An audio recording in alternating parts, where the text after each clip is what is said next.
Scientia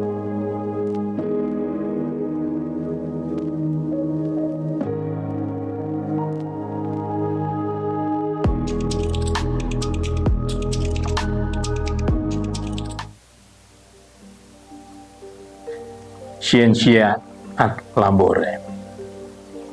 Mari kita mendengarkan sabda Tuhan hari ini, kemudian sebentar merenungkannya.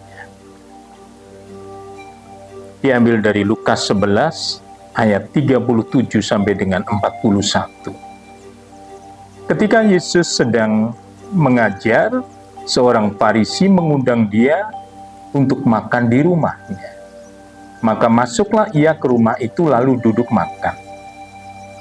Orang Farisi itu melihat dan ia amat heran karena Yesus tidak mencuci tangannya sebelum makan.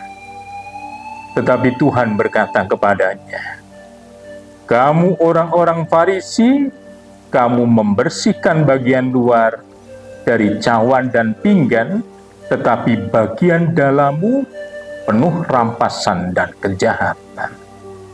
Hai orang-orang bodoh, bukankah Dia yang menjadikan bagian luar, Dia juga yang menjadikan bagian dalam.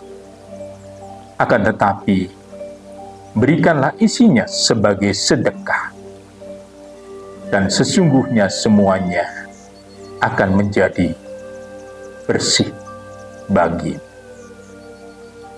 Saudara-saudariku, hari ini kita juga merayakan peringatan Santo Ignatius dari Antioquia, uskup dan martir. Injil yang baru saja kita dengarkan tadi mengisahkan ritus mencuci tangan sebelum makan. Bagaimana pendapat Tuhan Yesus? Hal mencuci tangan sebelum makan merupakan adat istiadat biasa yang juga kita kenal dan dikenal oleh banyak bangsa lain. Namun kehidupan orang Yahudi di dalam adat istiadat mereka, hal mencuci tangan sebelum makan bukan hanya dipandang sebagai pola hidup higienis, melainkan juga sebagai ritus kemurnian peribadatan. Tidak mencuci tangan sebelum makan berarti najis. Orang Farisi yang mengundang Yesus makan siang itu merasa heran bahwa Yesus mengabaikan hal mencuci tangan sebelum makan. Bagi Yesus itulah bahaya Farisaisme yang mengancam esensi sendi-sendi kehidupan agama Yahudi, yaitu penghayatan agama yang berkutat mati pada hal-hal lahiriah.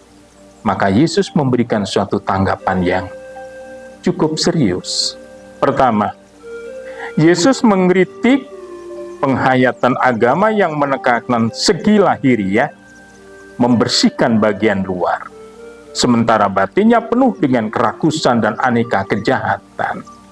Seharusnya sisi lahiriah yang terungkap dalam pelaksanaan ritus agama menjadi simbol dari kemurnian sisi batiniah para pemeluknya. Kedua, Yesus mengkritik sikap kikir orang Farisi.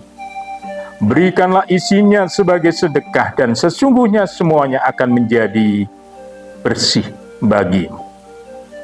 Sedekah mengimbangi semua sikap dangkal penghayatan agama yang hanya menekankan segi lahiriah. Daya aksi sosial karitatif sedekah mampu membersihkan batin seseorang seperti diajarkan Yesus saat seorang wanita pendosa mengurapi kakinya. Dosanya yang banyak itu telah diampuni, sebab ia telah banyak berbuat kasih. Dalam Lukas 7 ayat 47a. Daya hebat aksi sosial sedekah bisa mendatangkan pengampunan dosa. Bahkan sedekah merupakan pundi-pundi tabungan harta surgawi seperti diajarkan Yesus dalam satu sesi khotbahnya. Jualah segala milikmu dan berikanlah sedekah. buatlah bagimu pundi-pundi yang tidak dapat menjadi tua, suatu harta di surga yang tidak akan habis, yang tidak dapat didekati pencuri, dan yang tidak dirusakkan ngengat. Lukas 12 ayat 33. Namun disayangkan bahwa orang-orang Farisi sudah merasa puas dengan membayar persepuluhan dari segala jenis sayuran yang tak ada harganya untuk menggantikan kewajiban hakiki dalam keadilan dan kasih. Pesan Injil hari ini, intisari hidup beragama adalah membersihkan yang di dalam, segi batiniah, segi rohani. Caranya, bersikap adil dan penuh kasih kepada sesama yang membutuhkan, sedekah. Semoga Santo Ignatius dari Antioquia, doakanlah kami berkat Tuhan senantiasa.